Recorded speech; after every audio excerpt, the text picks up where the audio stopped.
This week on the program, Toyota's plan was all set to conquer Talladega until they hit a speed bump. We talked to Bubba Wallace about warthogs, but not those fearsome creatures of the wild. And Ryan Blaney has a need, not for speed or chasing wins, but for chasing diapers and late night feedings.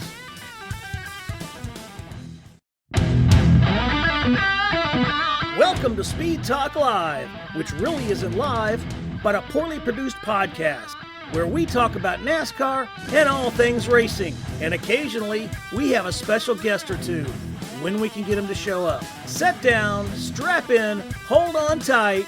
Speed Talk Live is on the air. Green flag, green, go, go, go, go. All right, welcome everybody to another edition of Speed Talk Live, coming out of Talladega, which had a little bit of controversy. We're going to discuss that. Also, I got to spend time with Bubba Wallace before the baby news. And by the way, Ryan Blaney revealed something unexpected. We got rants. What's up with Ford? We're going to talk about that. And the great disappearing pylon conspiracy. All right, let's bring in my co-host, the Costello to my Abbott, the Robin to my Batman, the Patrick to my SpongeBob, Owen Johnson, over across the big pond. Hello, Owen. How are you, my friend? Hey, Greg. I'm great. How about you? Good. I know it's late there. Well, not really. It's 8 o'clock at night, but it is in the evening over there. So we're going to talk about Talladega. Reddick won, obviously. Denying Michael McDowell. Felt kind of bad for him. He led the most laps. It was a second career pole, but the race ran caution-free through two stages. Both stages, no cautions. Everybody was practicing the fuel saving. They were three wide much of the time. Now we're going to talk about this further later on in the rants, but so they ran with the three wide. I thought it was great, compelling racing to see those three wide pack out there. I don't care how fast they're going. It was edgy to me. It was nervous. I really, really liked it. Of course, Michael Jordan was present, co-owner of 2311 Racing.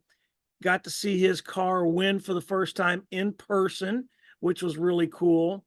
And Tyler Reddick said that having Michael Jordan in attendance really kind of added to his win. It adds to it a lot. And first off, I have to apologize. My voice is pretty much gone from screaming and yelling, hooting and hollering, all that good stuff. But yeah, it adds to it a lot for sure. I think anytime you can win at Talladega, the emotions just overflow because there's so much uncertainty that comes with it. And for me in my situation, right, me and Michael were battling really, really hard. I mean, not just me and him, though. Like, you know, the first four cars in each row were really, really contributing to what was taking place at the front. And, yeah, I was in bad shape going into turn one. I was not liking what I was seeing. I was like, oh, no, it's slipping away. And that ended up being the very thing that, you know, allowed me to break through and win the race. You know, Michael and Brad and Noah were all pushing well, and then they come off four with a good gap to the outside lane. So, right, they're going to battle for it. And that ended up being the very thing that allowed me to break through. I had some momentum, but not enough to win the race. But when Michael and Brad got crossed up, I mean, it slowed Brad down just enough that I was breaking through, and I was just looking at the lights on the wall on the catch fence. I'm like, when is the caution going to come out? I was worried it already had. But to be honest, I still haven't gotten an answer. I don't know if I crossed the line first or if the caution came out before I got there, but obviously we won the race. So that was, man, it was nuts. For us, it was a fairly good day of strategy. We got a couple stage points, not as much as we wanted to, but I think, you know, of our group of Toyotas, we tended to be towards the front of that group, and so it was nice to be able to get some stage points, kind of just mixing it up. But unfortunately, the very thing that took out about half of our cars is what put me, Martin, and Ty at the front of the field at the end. So let's talk about the Michael Jordan effect.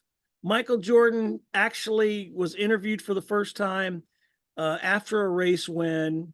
Being there, he was really excited to be a part of it. Talked about Denny Hamlin, said he was bad luck to not be there. However, it was cool to see. It was great to see. And then Michael obviously talked up the sport and how invested he is in the sport. It was really, really cool to see, and it got a lot of widespread press because people who wouldn't normally report on NASCAR because of the Michael Jordan effect actually covered the sport. So that was good. Of course, part of the luck that Tyler had was the failure of Toyota. They had a grand plan. They were coming in early. They had some kind of secret plan, and it was pre-planned. And Tyler kind of admitted that in his post-race press conference, but it was pre-planned when they were to come in and undercut the rest of the field. It would have been brilliant, except they crashed out and were the cause of the caution that everybody else needed, and they didn't. So that kind of played into that, but put Tyler in a position to be up near the front. Coming to the checkered flag, Michael McDowell was leading. He's battling Brad Keselowski. Keselowski needs a win, and they're battling. He went up to block Keselowski. Keselowski came down. McDowell came down.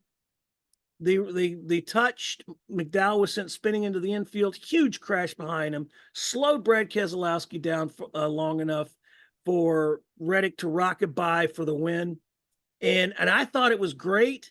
In that wreck, by the way, the Toyota wreck, Eric Jones hit the wall pretty hard, head on, and he was talking about his back, and he was complaining about his back. Turns out he was cleared at the infield medical center, and I'm sure everybody saw the interview directly after that. But he did end up going to the hospital Sunday night just to be checked out there at a local hospital near Talladega. Was checked out, went home, he's cleared. Everything was good. So a lot of positives.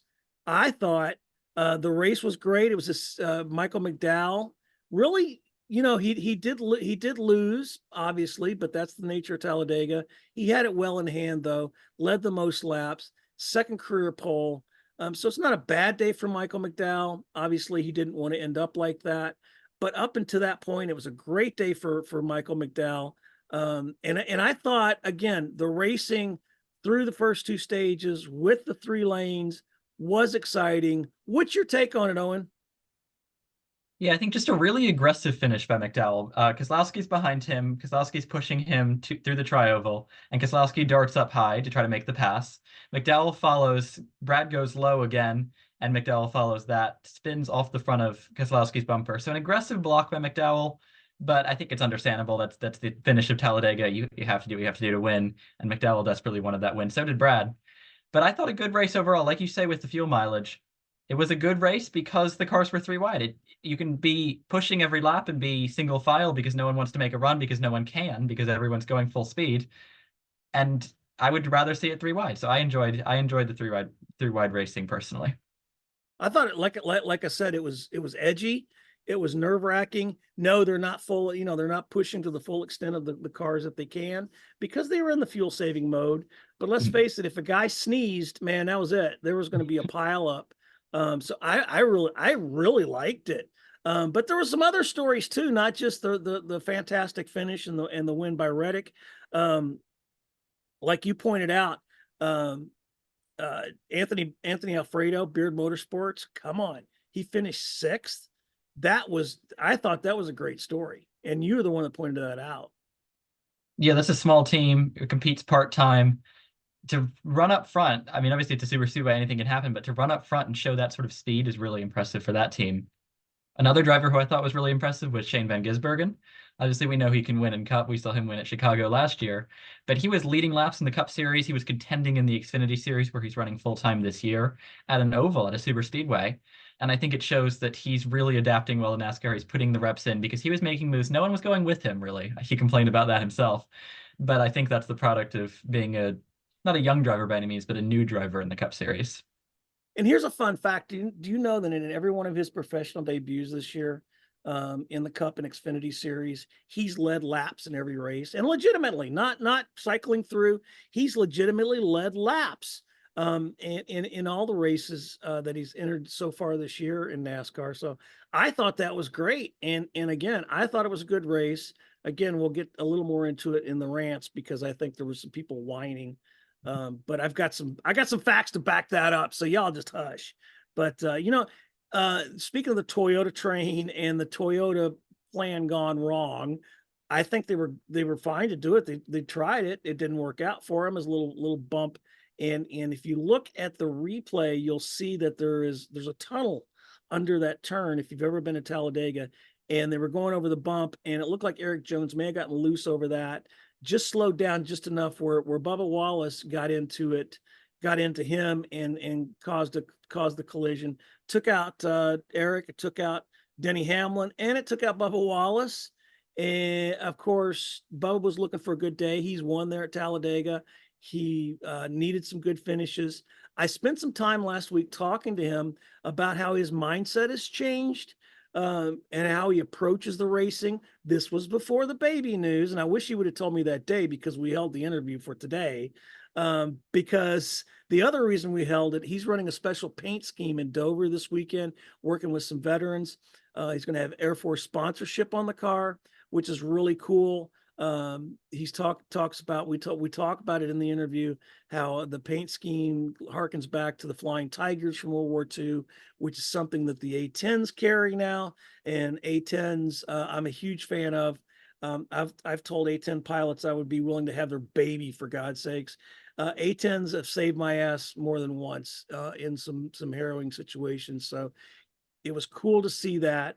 And it was cool to talk to Bubba because he really is committed to the military and veterans and the veterans causes. There's going to be 4 Vietnam veterans on the car, and they're going to be at the track this weekend at Dover. So he's looking forward to that. I was also there when the Air Force back in 2020 threw him out of a C-17 in a tandem jump over Daytona.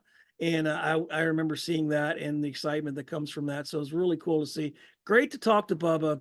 Here is my interview with Bubba Wallace. All right, we're talking to Bubba Wallace. Always a good time to talk to him. Great driver, great opinions. Love talking to Bubba. Hey, pal, how are you? I'm good. How are you, sir? Good. I appreciate you taking the time. I know you're busy. I know you don't get a lot of downtime, but I appreciate you joining us. I want to talk something that came on my radar after your second place at Martinsville. You indicated that Second place, fourth place. I'm sorry, second place qualifying. oh, that's what it was. Okay, second place. Okay. Yeah, Okay. that's why I shouldn't drink this early in the morning. Anyway, after your top 5 at Martinsville, you indicated that you're learning that effort equals results. Mm-hmm. Is that kind of something new? That a mindset that kind of starting to click? Yeah, I would definitely say so. I think over hell, this is my 4th season with 2311. And it's continuing to evolve each and every day. We're getting bigger, we're getting better, faster, stronger, you name it. And so you're going through that process of changing and evolving. But I think, there's a lot of work involved in just doing all of that. And so we look at our analytics meeting, we look at our debrief meetings. Like, we have a lot of meetings at 2311, and it's tough. At times it was tough. I'm like, holy cow, we're having another meeting where we're talking about the same stuff, kind of, sort of. But going into this year, I kind of woke up and said, like, hey, if you want to take it to the next level, you got to be invested, and you have to, I was giving it my all on the racetrack, and, half-assed, I wouldn't say that, but my car was loose, car was tight, move on to the next race, right? Now, like, I'm keeping like a notebook of things that I feel and want to talk about, and where areas like to point my team down to fix, right?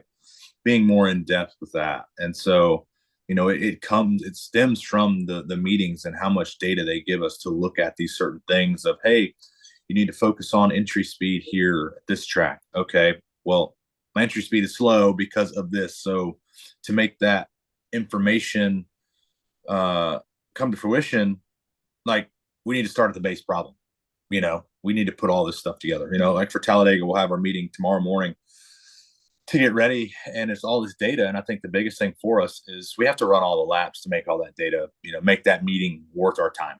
It's one thing to show up there and wreck out lap one. Well, all the time you just spent for this week is wasted, right? And no one wants to waste your time. And so I think just understanding that and getting through that, and having the new shop, having the airspeed, it's inviting, it's welcoming you to show up and be a part of the culture and the atmosphere each and every day. So it's fun. So was this so? From what I understand, then this was kind of a gradual mindset that came in over the off season, or was there like an aha moment where it just kind of clicked, or was it did you gradually kind of adopt it? A little bit of both. I mean, like I said, I woke up and I was like, hey, if you want to step up, you have to do this, this, and that, right? And I've accepted that. I know it's a lot of work, and Sydney can be the first one to tell you that I like to be lazy 100% of the time. And so, but there's also times I know where I need to step it up and be a leader and help this team move in the right direction. And so I felt like I've taken that next step, and I felt like my team around me has taken the next step too. So it's all a work in progress. So we just got to keep going. Are you still adapting to how to use this mindset for a race weekend, or is it pretty much coming into focus? No, I think it's really kind of very cohesive. Like, it's going hand in hand. Just trying to manage races better. You still get pissed off and frustrated.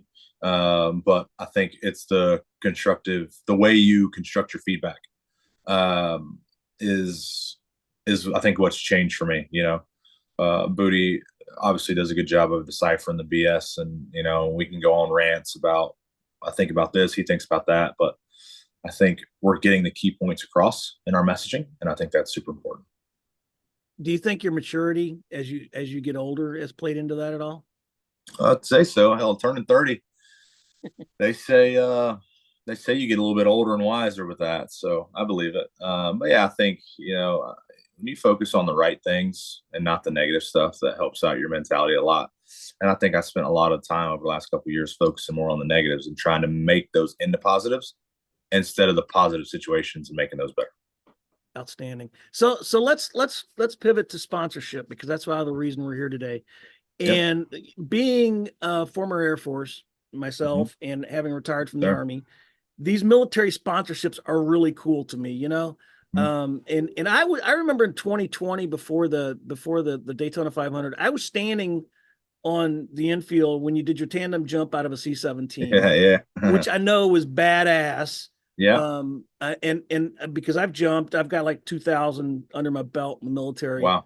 Yeah. I did a tandem, but I had some poor little Korean doctor attached to the front of me, and he wasn't very happy about doing it. Anyway, so, because you got the McDonald's sponsorship, you got these other sponsorships, more along the commercial lines, and, you get a burger out of McDonald's or work in the drive-through.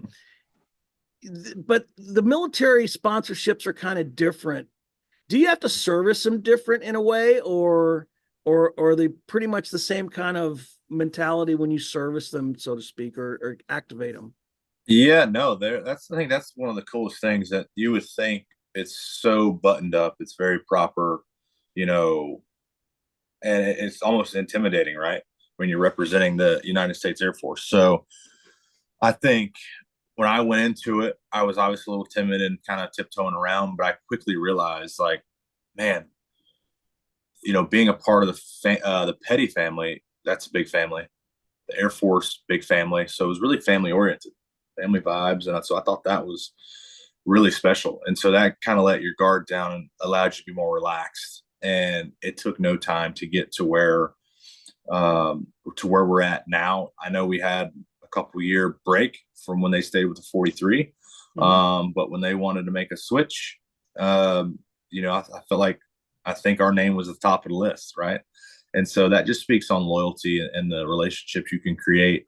And, for them, it's about recruiting numbers and getting men and women into the service. And I think that we can move the needle in a big way with the relationship that we have, the things that we do on and off the racetrack.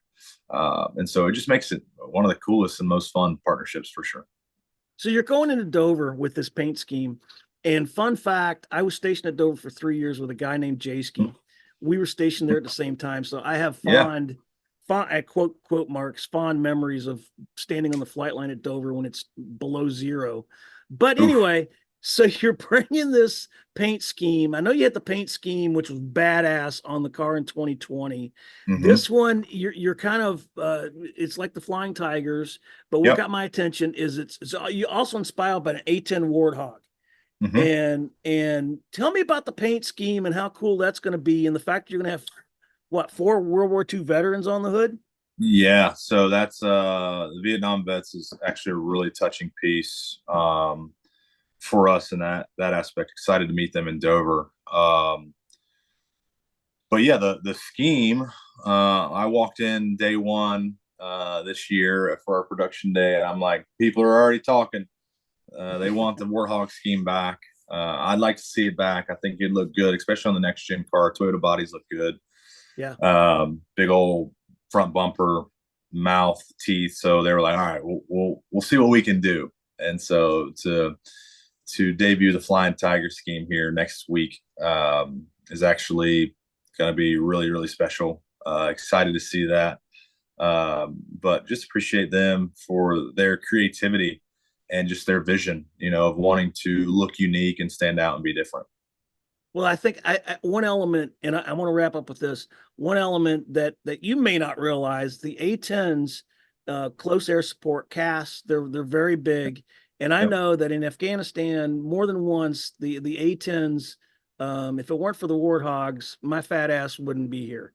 I mean, and I tell those, every time I see a Warthog pilot, I always tell them, I worship the ground they walk on because they save a lot of lives. They really have. So they play an important role. And sometimes that kind of gets lost.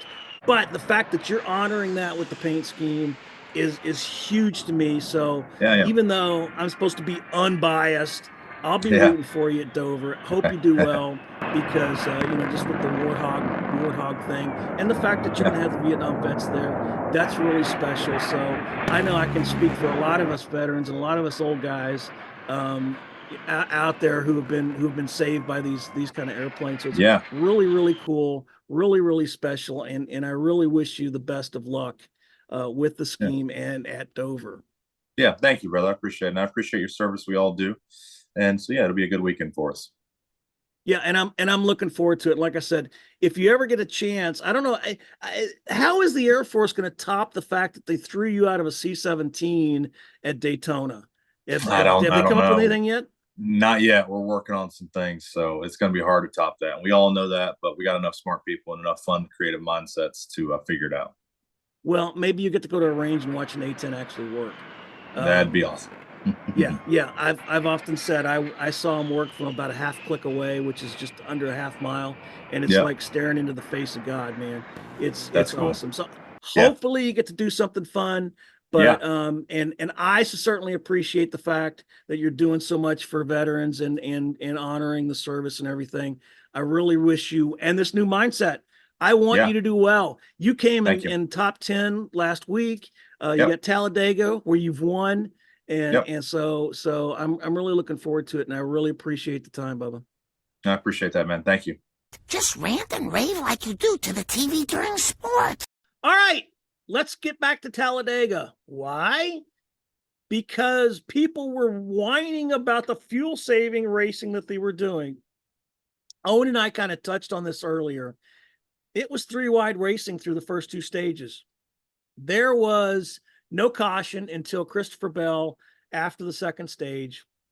And then of course it kind of went downhill from there. We had the Toyota and we had the Toyota crash, and we had the final crash at the end. But again, people online whining about the fuel savings. They're not pushing 100%. Bobby Allison would never do this. But I think you and I, Owen, are on the same sheet of music where I really like that fuel savings. I get it. That's the way you have to race on a super speedway.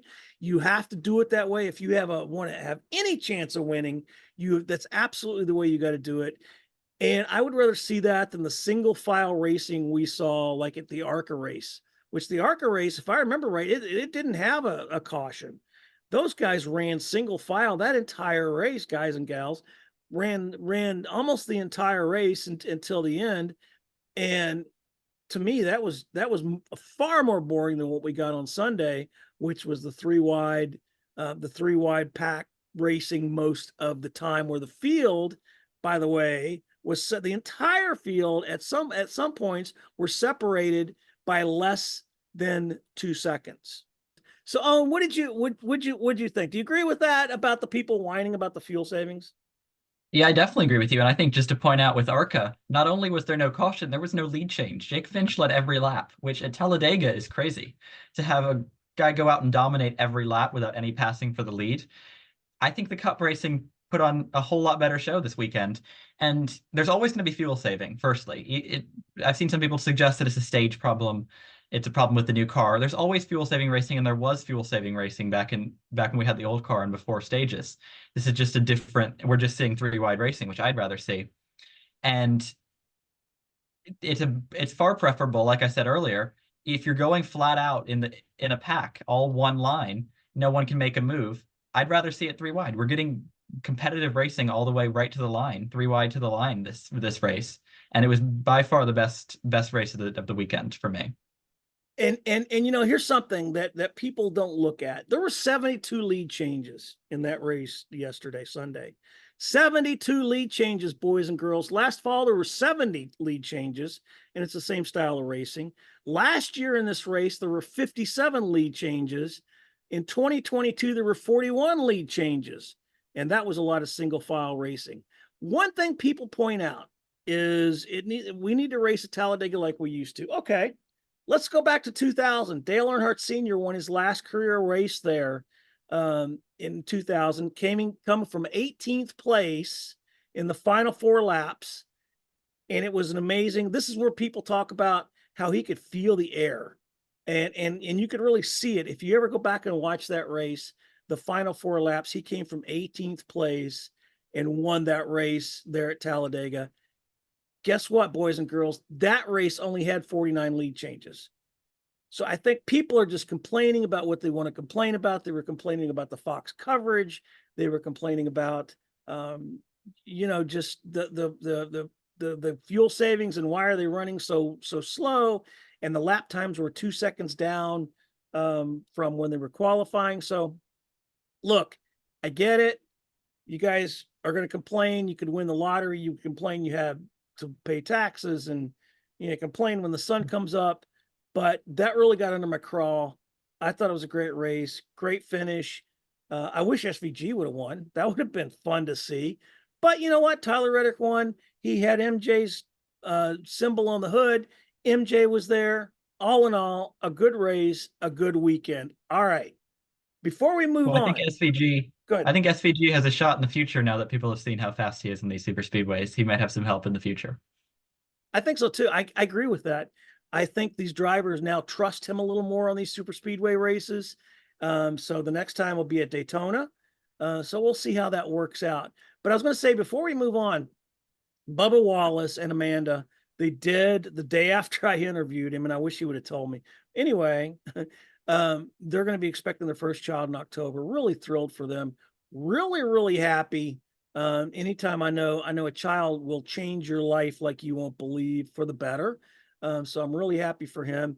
Everything's going good. Again, he's talking about his new mindset and the fact that he's becoming more invested during the week and not languishing over what he did wrong, but trying to find the positives. And I think it's showing his improvement on the track. It'll be great to see him at Dover this weekend and see if he can back that up. He's had 3 top 5s this year so far. And he had 5 together in his entire season, the last 2 seasons. So I think that's a good benchmark. Yes, he's going to be contending for wins, but I think if you start looking at those others where he's running more consistently in the top 5s and top 10s, I think that's going to be a good measure of him turning that mindset around like we talked about. So be exciting to see him. But something that caught my eye was Ryan Blaney, who's not married yet. He's getting married here in a couple months to his fiancée, Gianna. He actually wants a baby of his own. Yeah, that was exciting to be a part of. it's one of those things you had to keep a secret for a little bit longer than you wanted to and let them announce it, obviously. But no, it's great. I'm happy for he and Amanda. They're great people and really excited for their next chapter. I told Gianna, I was like, all of our friends are having babies. When are we gonna pop one out here? So gotta get married first. If it was up to me, she'd already be about ready to get one out, but she doesn't want to be pregnant for the wedding, so we gotta wait. But I'm egging her on. But yeah, we'll see. Yeah, hey, I mean, I ain't getting any younger. So that was kind of surprising to see that. Of course, Gianna's a beautiful woman. I mean, my wife was a beautiful woman. We had babies, and I get that, but you would think that he wouldn't be as excited as he is to have Gianna have his baby. But anyway, so that was kind of the other baby news this week. So let's talk about something else that came up this week. That's the great pylon controversy of 2024. So they took the scoring pylon down at Texas Motor Speedway. We rolled into Talladega this week, and the pylon was down there. So people are saying, oh my God, the sky is falling. They're taking the pylons down. Drivers want these pylons. Fans want these pylons. So people were kind of scratching their heads as to why they took them down. And I don't think NASCAR wanted this much attention on them. So we can talk about it all day long because NASCAR said, oh, they're old and they need to be taken down. I think, and this is just my personal opinion, I think behind the scenes, here's what we got going on. The pylons are useful and the fans use them. I use them when I'm at a track, even though I'm sitting in a press box, and this too, and you're sitting in a press box, you've got the screens, you've got live scoring, but it's nice to be able to look out at the track and see the action on the track at the same time and see that pylon there and see where everybody's at. They're useful tools in that regard. I think NASCAR came out with this track app this year. So when you're at a track, you can download a special app that'll give you the live timing and scoring. Now, we all have them on our phones for when you're not at the track, but these are a little more specific to the tracks. And I think NASCAR thought two things. The cost to maintaining these pylons was maybe a little high. They could save some money by taking these down and forcing fans to get their track app. I really do. I think that's somewhere, some high-level executive said, let's increase engagement by taking down the scoring pylon so people at the track have to use our app. And if they want, they can look on the screen, which doesn't always work because you only have 5 or 10 drivers at a time coming across there. So I really think that's what's going on. I think NASCAR didn't expect it to blow up as much with the fans, with the drivers. And there's even been some ADA, Americans with Disabilities Act, issues brought up from some fans who say they cannot see a phone. The contrast is different. The only way they can actually see the field is through the pylon or to see where everybody's at. So I'm wondering how this is going to play out. It'll be interesting to see if there's going to be more pylons going down, because if so, that tells me that maybe NASCAR was thinking the track app engagement might increase. And I also thought it was funny because Denny Hamlin was the most vocal, and even NASCAR, Mike Ford from NASCAR, one of the great comms people that work with NASCAR, and those guys work so hard and do such a great job. But he even took a dig at Denny and his post-race presser on Sunday right at the end. Listen to this. Okay, well, Billy, Denny, it was great to see the 45 on top of the video board. Congratulations.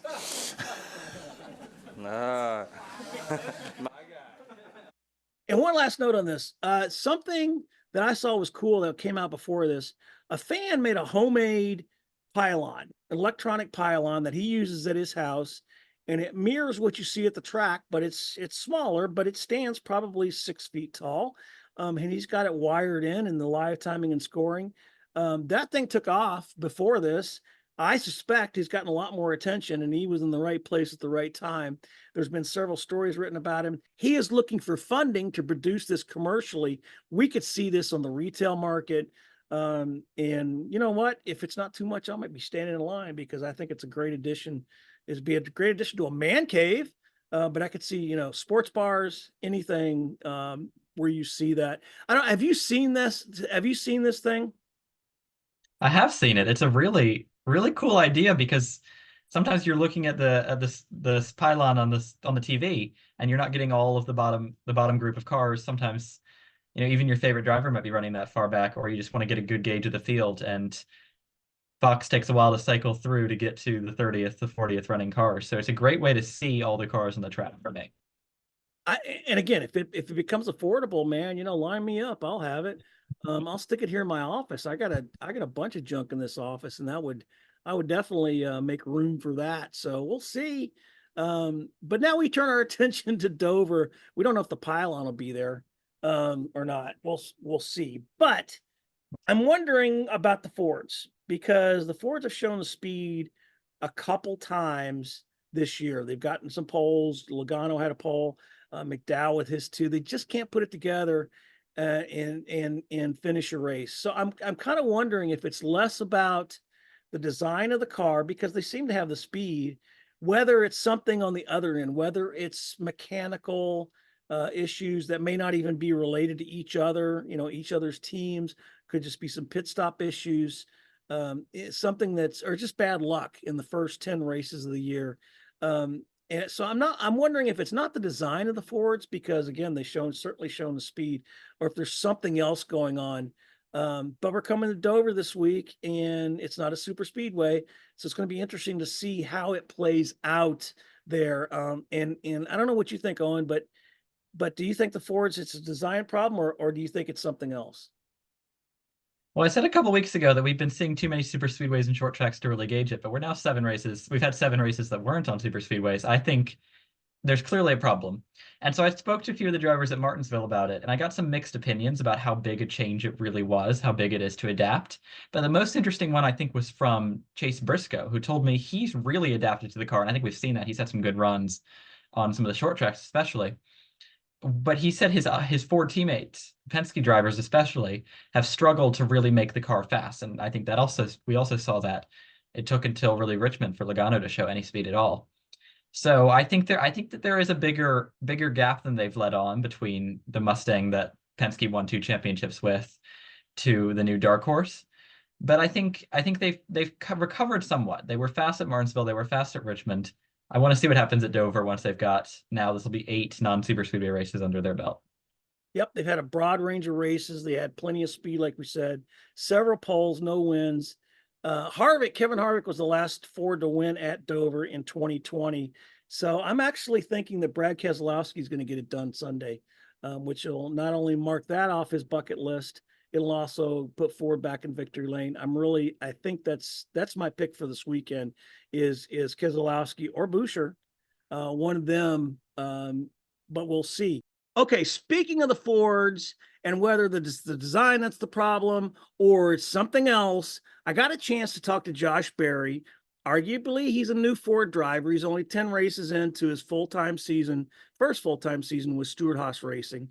But I got a chance to spend a little time with Josh Berry, and I asked him about whether it's the Ford design or whether there's something else going on that's keeping the Fords out of victory lane. There's no secret. The Ford, the dark horse, hasn't actually won a race this year. We've gone through 10 races. But if you look at that, it's not, I don't think it's the design because you guys have had speed. Joey's had poles. Michael McDowell's had poles. You've run well. Do you think it's a product of where they're just playing catch up with the design? I mean, from your seat, or do you think it's something where there's kind of this racing luck involved where you're bad pit stops or you get caught up in somebody else's mess? Do you think that's maybe the reason that's kept a Mustang from victory lane this year? Man, it's hard to say. I don't really necessarily want to blame luck. I mean, a lot of times on this stuff, you make your own luck, right? I think there's things that, for at least for me on the 4 team side of things, I can't speak for those other guys. I feel like that when we've had our car driving like we want, we've had speed. We saw that at the short tracks. Even, Texas, we had an accident, but we were knocking on the door of getting up into the top 10.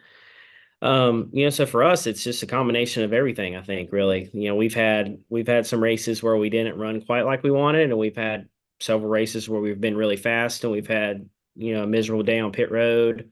So it's a combination of everything. I mean, the reality of it is it's just hard to win at this level. I don't think, for me, I'm not necessarily panicked. I think that we're going to continue to get better on the 4 team. I'm going to continue to get more comfortable with Rodney and this group. And I feel like if we keep doing the right things, we'll keep running better. It's just and everyone at Ford's working really hard too, right? I mean, on the aero side of things, on the engine side of things, there's lots of things that go into it. That can that we know that where areas that we can improve on, and you keep doing that. Ultimately they just won the championship last year in all 3 divisions, right? And everybody's waving the white flag and panicking, right? So I think we'll be fine. It's just going to take a little time. Thanks, pal. I appreciate it. Have fun in Dover this weekend. Thank you. But like you point out, it's not the short track package, right? Right, it's the same package we ran at Bristol. Because both those tracks have higher banking than some of the other short tracks on the schedule, it's the intermediate package. So it's not the same short track package we saw at Martinsville, Richmond, or Phoenix, not the LA Coliseum. It wasn't ready then. But those 3 races had a different package. Last time we raced on this sort of package, we had Bristol, which had excessive tire fall off. So we'll see if Goodyear brings that same tire again or something similar, or if we're back to what we've been used to for the entire next gen era. I think I'm going to go with someone who really mastered last time we were on this package, and that is Denny Hamlin at Bristol. Obviously the tires, who knows what's going to happen? Those could be a huge question mark. But I think Denny Hamlin showed that he's got short track speed this season, even with this package. I think that's a good pick. But I'm still going to stick with BK and Brad. But I think that's a good pick. We'll see. But the Chevys have always also been running strong. We haven't heard from Hendrick in a couple weeks, so we'll see. But let's hope. We'll see what happens, and by all means, let's hope the scoring pylon's up, so we can put that to bed, and we can also, because we were talking about the fuel thing and how people whine. They'll whine until the green flag falls at Dover, and then they'll find something else to whine about. So we'll see about that. One last thing here. I don't know if you knew it, but Taylor Swift references will help with your search engine optimization. So if you mention Taylor Swift and you talk about Taylor Swift, you'll get a little more attention. So I'm trying that as a cheap plug to see I'll that. put that in my stories. Huh? I'll put some in my articles. Well, we'll stick in a little couple Swift. Are you a Swiftie? Do you listen to her music? I've listened to a little bit of it. I'm not the biggest. I don't know if I'm too big a fan of any musician to really say, but I'm not all that into it. But she's not bad. I bought you in the corner. She was at Kansas Speedway a couple years ago, and I remember meeting her, and she was just starting out. She did the national anthem, and I thought, cute kid, very talented. Little did I know she would become this global phenomenon. And I seriously, that's great. Good for her. I think she's very talented. All right, that's it. We made our Taylor Swift reference. We'll probably do it every week. Owen, I thank you, my friend. I appreciate it. I know you got finals and testing going over there this week in England. So I buckle down, man. Study hard, do well on those tests. And thanks for joining me today. And I appreciate it. Thank you for having me. It's always great to be on. There you go. All right, ladies and gentlemen, boys and girls, thems and theirs. I appreciate it. Owen appreciates it. Go find a scoring pylon. We love you, Taylor Swift. We'll see you next week. Thanks, everybody.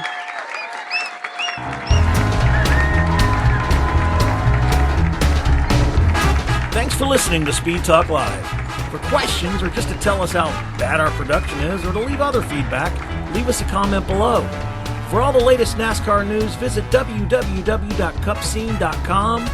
Until next time, peace out and let's go racing.